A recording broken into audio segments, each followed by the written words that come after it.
I know that, yes, there are some newly unsealed docs. I did go through them. Um, I mean, there's a couple of them that I'm like, oh, okay. Um, but you guys all know the one I was really waiting on was the alt perp stuff. I mean, it's no secret. I think that's the one we've all kind of been waiting on. Spoiler alert. Spoiler alert. The four alternate perpetrators are males, and they were the state's own witnesses. So that's super, super, super interesting. And another thing that I found to be super, super interesting as well, of course, she hears me talking and it's not to her, so she's up there meowing. Um, Another thing that I was trying to point out today in my earlier live that was absolutely terrible um, was that I was trying to read the 25-page affidavit from the state's DNA expert who handled item 13.1. Nelly, what's the problem? Hang on one second, friend. So sorry, I gotta mute for 1 second. Liza, or Lisa, however you pronounce it. Hello, welcome on in. Good to see you. Yes, we're all in the pothole, that's right. Everyone in the pothole halls. Hi, honey. How are you? Welcome on in. So as I was reading this man's 25-page affidavit, something that stuck out to me was second version, Lisa. Okay, you got it, Lisa. Welcome on in, Lisa. Hang on, let me go check on my cat. I'm pretty sure it's a bug. She probably sees a bug. I'll be right back. 1 second.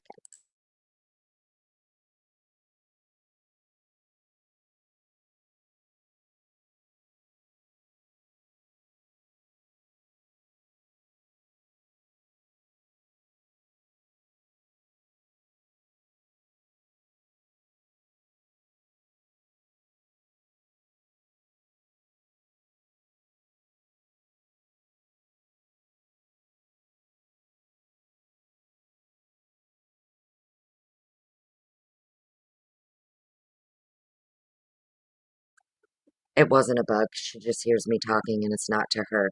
Okay, so 25-page affidavit, state's DNA expert, talking about item 13.1, the fingernail clippings from Madison Mogen. Probably the one thing that stood out to me the most out of his entire 25 pages is that, in his words, this is his words, he's a professor, he's a teacher, you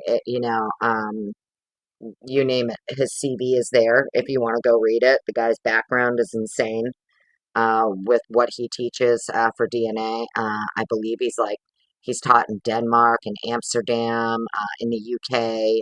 He helped the UK a lot with their DNA stuff. Um, but anyways, probably the thing that stood out the most to me in his affidavit was that he said the higher the likelihood ratio, the stronger the evidence, right? So, like, out of all 25 pages, that one sentence stood out to me so much because of everything that went on with Jade Miller and the likelihood ratios that were created, right?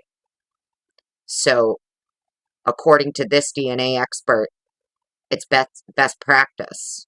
And this is like standard across the field of forensics when it comes to DNA.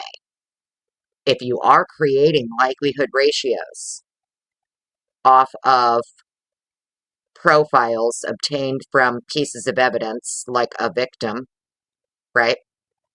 And when you're creating these likelihood ratios, the higher the likelihood ratio, the stronger the evidence.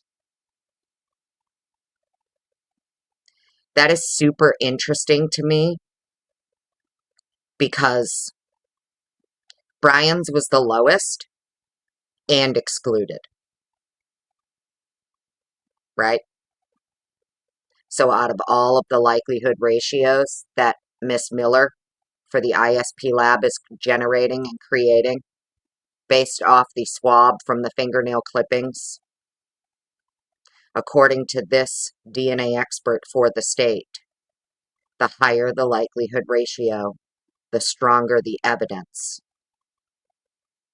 And that is just so crazy to me because that would mean that your evidence, your likelihood ratio, the highest one, that is your strongest piece of evidence that you should be pursuing and you should be going in that direction, and you don't, right?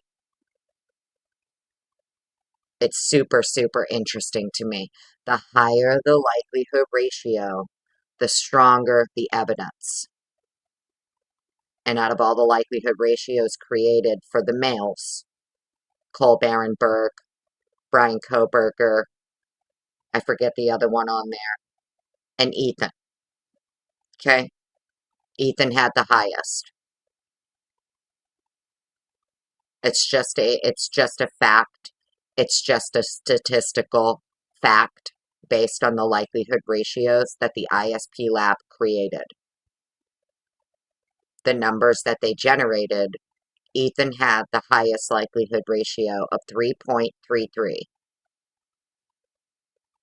Everybody else was a 0.0 whatever.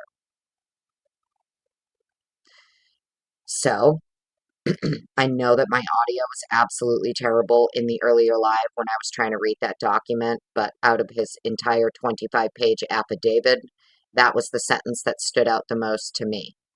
The higher the likelihood ratio, the stronger the evidence.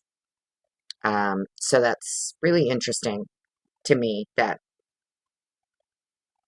because it just begs the question, then my brain says, okay, so they had, if they know that it's best practice across forensic science itself, that these labs, when they're creating these likelihood ratios, there's a standard protocol that you're going to follow to create that likelihood ratio. And furthermore, the higher the likelihood ratio, the stronger the evidence.